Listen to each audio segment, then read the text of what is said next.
see, is that a light thing?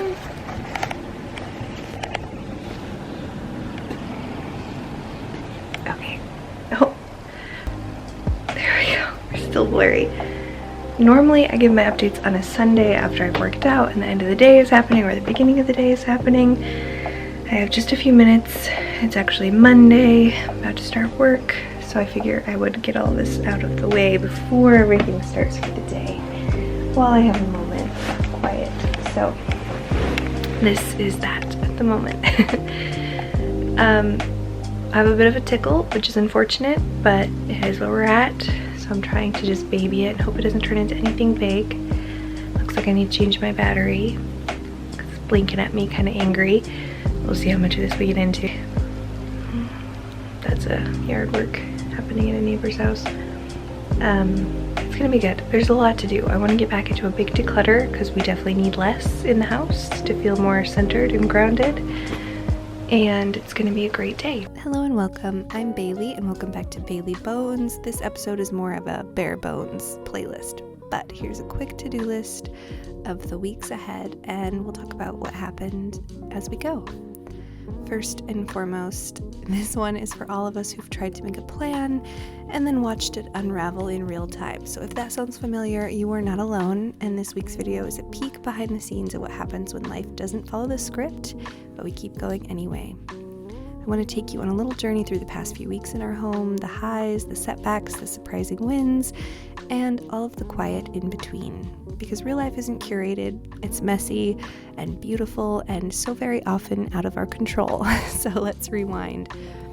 A few weeks ago, I was feeling pretty energized. I had my routines going, the house was cooperating, more or less, and I carved out time for something really, really exciting.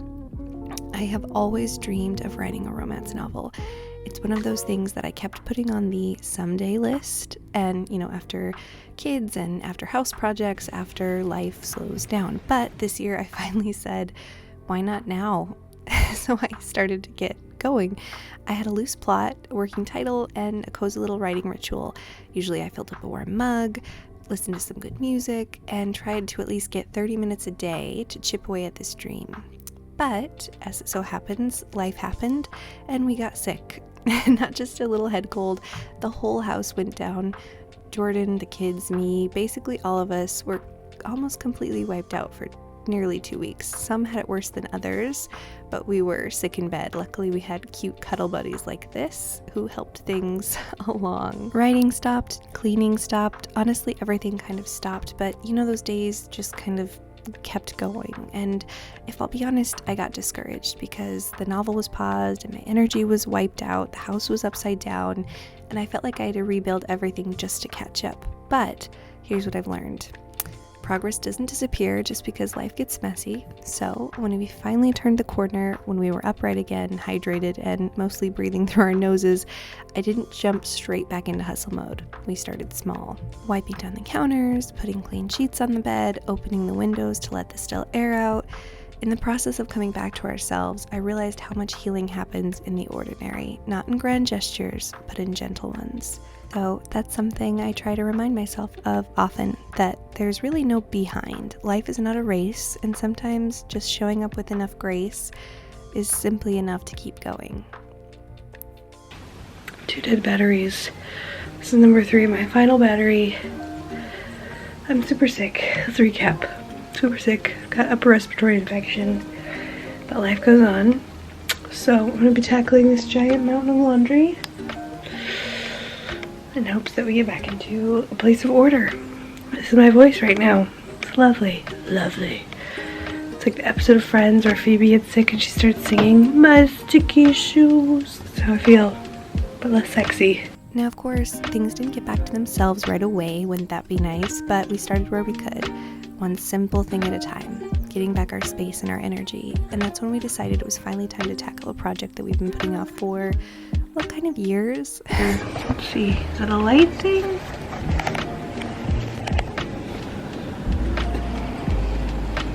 Okay. Oh, there we go. Still blurry. Normally I give my updates on a Sunday after I've worked out and the end of the day is happening or the beginning of the day is happening. I have just a few minutes. It's actually Monday, I'm about to start work, so I figure I would get all this out of the way before everything starts for the day while I have a moment of quiet. So this is that at the moment. I have a bit of a tickle, which is unfortunate, but it is where we're at. So I'm trying to just baby it and hope it doesn't turn into anything big. Looks like I need to change my battery. It's blinking at me kind of angry. We'll see how much of this we get into. And I have a bunch of ideas for more videos to make.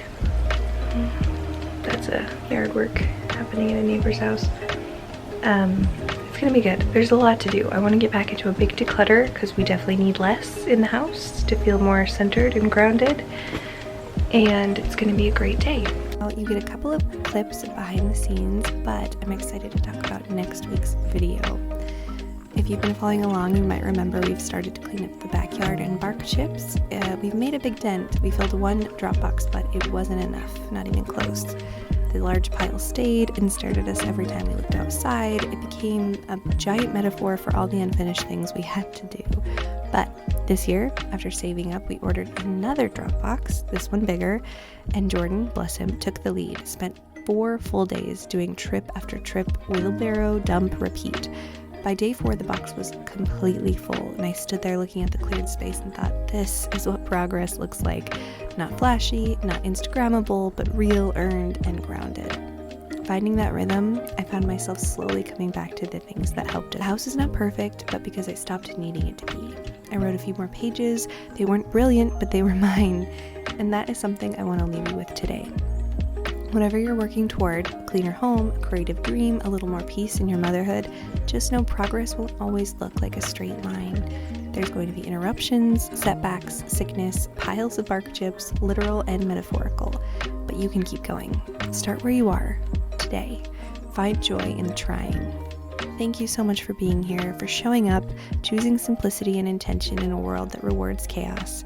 If this video gave you a little breath of fresh air, I'd love if you like or shared it with a friend who might need it. Remember, less is not lacking, it's making space for what truly matters. I'll see you next time, right here on Bailey Bones.